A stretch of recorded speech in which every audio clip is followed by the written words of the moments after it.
Civics in the U.S. What I know about civics. All right.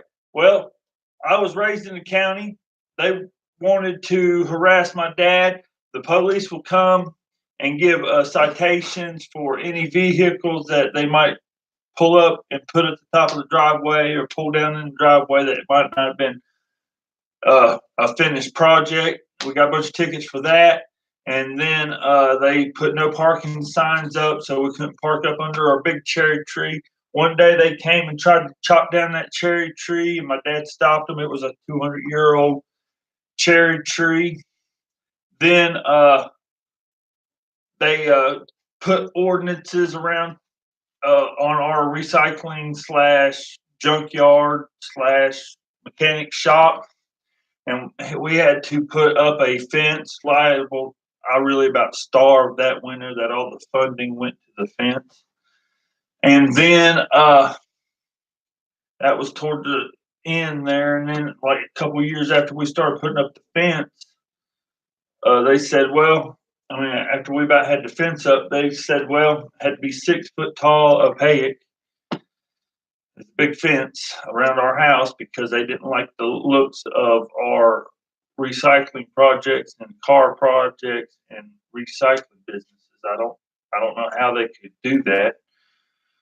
Now that I look back at it, other than bad representation in our community.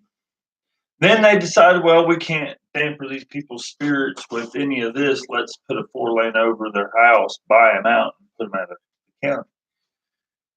All right, like they've done for the last 2 generations.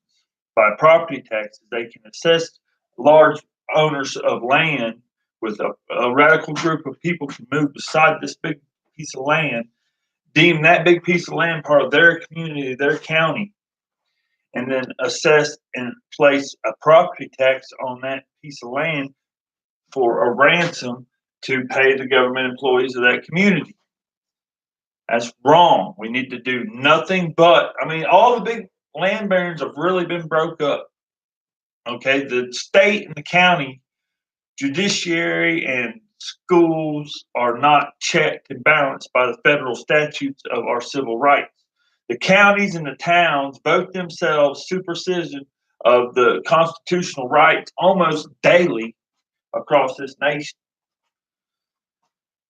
They take and make you have to have permits for this, permits for that, and the average citizen allows them, and the federal government doesn't have a checklist. If you have somebody that's a violent offender or is just a vagrant,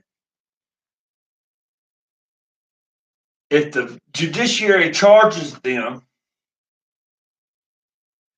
and they can afford to pay off the judiciary and the county, they can get away with anything they want to do. They can keep it right there in the county by paying off a local county public defender or local county lawyer. The local county's bought off, and that violent offender or that illegal gets sanctuary status, and the violent offender gets to go forward into the community and do any kind of unreputable stuff as long as he's got money to buy them off. Now that right there is going without checks and balances. And nowadays it's getting on a super steroid level of clinical professional harassment with these administrative doctorates and now the mental health doctorate getting shot up on steroids like some alien person from outside of your home should have any kind of influence in your home. Well, they're going to push their way into your home because they have no checks and balances on the county level for social services, the schools, and the judiciary. All 3 of those items work to allow rotten scum, narc, drug dealers to walk as the kings of the queens of the room, and the poor, honest people who don't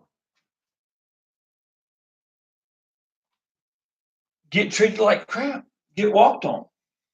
All right. The county is unchecked organism that they're not going to talk about in the civics. The school is an unchecked organism in your environment that's not got any checks and balances in it. If they got anything, they got excuses for everything. Oh, we did the flu, and all this stuff. And they just keep trying to take more and more and more and more freedoms and liberties from the parents and the homeowners to service the global marketplace of tourist utilities. Now we got tourists that zoom up through here. They run off in the ditch. Our fire department responds, not their fire department. We don't send their fire department a bill. Our fire department responds. Of course, anybody wants to visit and do commerce in our restaurants and ride our luxury tour buses that we don't have around here like we should, more than welcome to. But when we get a bunch of administrative public servants, clinical social workers, judiciaries, and the schools delegating every activity in the community, and it's not for nobody's benefit, they've boxed off every swimming hole. Instead of doing boat slip parking with a limit of an hour, $3 every hour that they could be making off of every visitor to the local swimming holes, which we got awesome stuff. We're so blessed. So, we're not allowed to utilize them. They don't even have bus tours. They don't have anything that makes any common sense in our community. What they do have is a monopoly on clinical professional bullying mechanisms that you didn't ever see. From eminent domain, where they can take anybody's house for any kind of public utility they want to implement.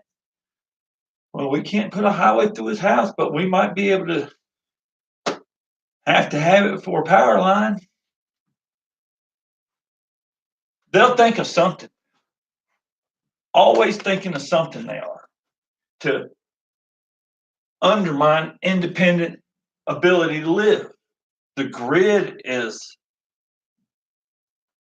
an archaic device.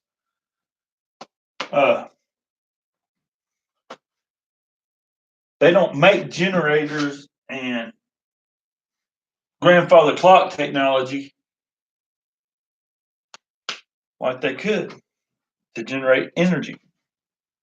They buy all them patents in the intellectual technology, and the intellectual elitist patent it and put it on shelves. Then they make you go to school on grants and Pell money and loans, and anything that you devise while you're going through that school on that grant money, on that Pell grant money and that loan could be considered public property and up to auction before you graduate and can document it. Before you can even document it, they could have that deemed public utility. You got to stop doing that. You got to stop doing a primary education and then have to go to a secondary education to even be able to operate a drill. What did you learn the first 12 years? That you don't learn any of your taxes before you have the option to opt out of school. You don't learn any other thing about it. You don't learn anything. And insurance is a scam. If the government mandates the use of insurance in an industry, the government should facilitate it as a tool for the industry to have securities and not a pool for private individuals to farm off. Like the first responders in my community are a private co-op that won the bid instead of the fire department. The fire department doesn't have a paramedic with a budget of $2, $3, maybe $1 million a year. Our fire department doesn't even have first responders or a deputy, both what should be paid out of public interest, public fund. There's nothing. Anyhow, this is one-way conversation, and that's just a little lowdown on it. And now, is there a remedy? Yes, let me give you a remedy, and I'll be over with it. One, safe trade, transit, insurance, commerce, sales tax, appropriation, accountability, infrastructure, prepaid dividend-bearing system that buys up insurance companies with a bailout for them and moves intellectual technologies to the medical field for the public sector and gives dividends back to the public sector who participate, as in paid time off, at least 2 weeks a year or something. All kinds of good stuff that we don't do as a cooperative community. Neighborhoodcoopclub.com. If you all participate, we could be buying for $5 a month. If I could get you guys to participate with me, I could buy a machine. If you ever have any septic problems, we'll be able to delegate that machine to the duties of with a crew to fixing your septic problems. If we have members and we drive by their house and look at their house, we're not going to call social services. We're going to send some money. Period. Or a grant. We're not going to wait till they're drowning to hear, because after you're drowning, do you really have a leg up to ask for help?